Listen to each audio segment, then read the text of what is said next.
I'm going to show you two instruments of tyranny. The first is a gun, a symbol of force, violence, and destruction. This is not the best instrument of tyranny. This is the type of thing used by tyrants who are stupid, clumsy, and desperate. When the masses are being controlled by this, they can clearly see they must destroy or escape whoever is pointing this at them. The smart tyrants use the other instrument of tyranny, paper. The paper on which is printed the auto registration you must show, the proof of insurance you must show, the tax form that you must file, the permit or license that you must pay for, the application you must fill out. Whether we realize it or not, we only submit to this because we are being threatened by this.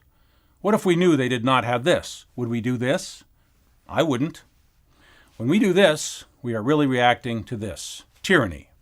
But just as a gun can be pointed in two directions, paper can be used by all parties. How can you use the power of paper? One way is something called an affidavit.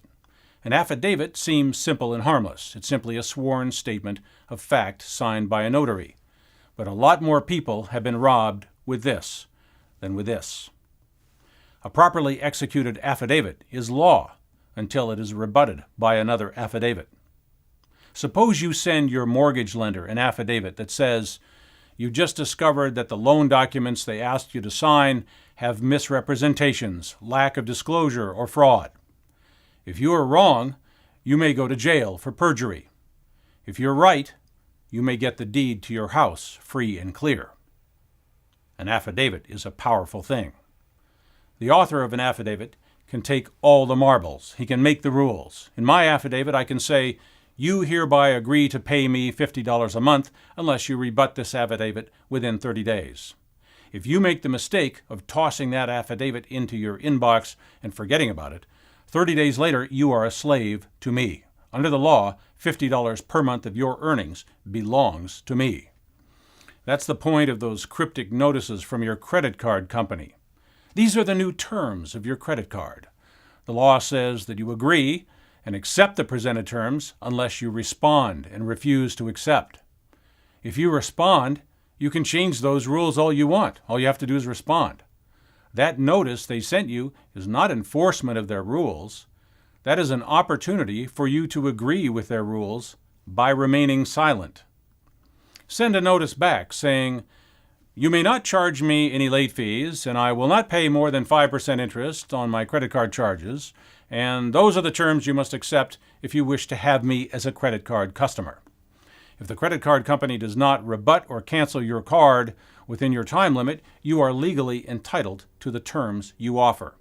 Your announcements and demands are just as valid as theirs. If your notice is in the form of an affidavit, no judge, court, or officer may deny your claim, and the credit card company may not impose different terms unless you agree to them either by response or by silence. As odd as it seems, it's probably not a good idea to ever sign anything that you did not write yourself. If you write it, it benefits you.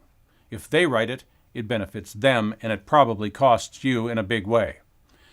An affidavit is not a complicated thing. Samples of them are easy to find. There's no particular layout that's required. Basically, it's a sworn statement of true and complete fact with a date and a notarized signature. If it affects another party, it must be presented to that party with a reasonable time for response. Large institutions are very good at sending notices, but they are not very good at reading and responding to notices they receive. That is not your problem. Institutional size and bureaucratic incompetence is not an excuse for anything. Send them the notice and hold them to the terms contained in that notice. If they refuse your terms, change the terms or walk away from the relationship. Just make sure that you always play by your rules, not theirs. That's what the Declaration of Independence is. Our rules, not theirs. Just as tyranny comes in many forms, revolutions come in many forms. We can have a nice, nonviolent revolution. We can even do it all through the mail if we borrow a trick that institutions use against us. If this is used more effectively, then nobody will have to use this. but don't do it if you don't know what you're doing. Paper can be dangerous. I'm Jerry Day, and this is Matrix News Network.